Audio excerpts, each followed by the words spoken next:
Hi అండి, అందరూ ఎలా ఉన్నారు? ఈరోజు మనం ఇంట్లోనే స్కిన్ వైట్నింగ్ క్రీమ్ ఎలా తయారు చేసుకోవాలో చూద్దాం.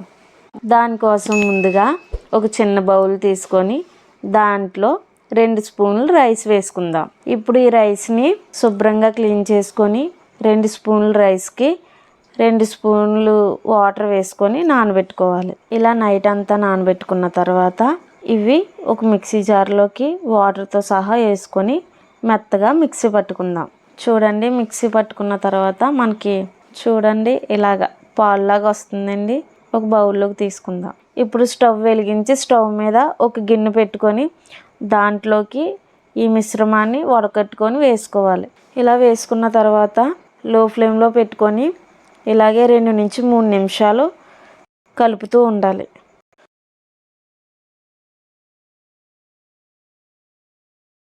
చూడండి, ఇలా కలుపుతుండగానే గట్టి పడుతుంది.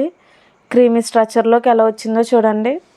ఇలా రాగానే మరీ గట్టి పడకుండానే మనం స్టవ్ ఆఫ్ చేసుకొని దించేసుకోవాలి. ఇప్పుడు ఈ క్రీమ్ని తీసుకొని చిన్న బౌల్లోకి ఈ క్రీమ్ని 2 స్పూన్లు తీసుకుందాం. దీనిలోకి 1 spoon aloe vera gel, 1 spoon almond oil, 1 spoon rose water, 2 ఈ విటమిన్ క్యాప్సిల్స్ వేసుకొని బాగా మిక్స్ చేసుకోవాలి. చూడండి క్రీమీ స్ట్రక్చర్లోకి ఎలా వస్తుందో.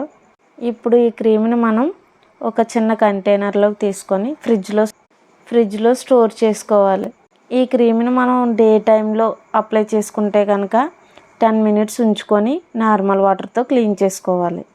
అదే నైట్ టైం యూస్ చేస్తూ ఉంటే కనుక నైట్ అంతా ఉంచుకొని మార్నింగే నార్మల్ వాటర్తో క్లీన్ చేసుకోవాలి.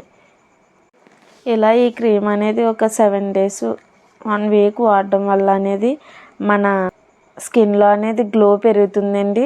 తర్వాత మన ఫేస్లో కూడా డిఫరెన్స్ తెలుస్తుంది. ఈ క్రీమ్ అనేది 7 days వాడడం వల్ల మన స్కిన్ అనేది గ్లో పెరుగుతుందండి. ఒకసారి ట్రై చేయండి, ఖచ్చితంగా వర్క్ అవుతుంది. ఈ వీడియో మీకు ఎలా అనిపించింది? వీడియో కనుక నచ్చితే లైక్ చేయండి, షేర్ చేయండి, మా ఛానల్ సబ్స్క్రైబ్ చేయండి. Thank you friends.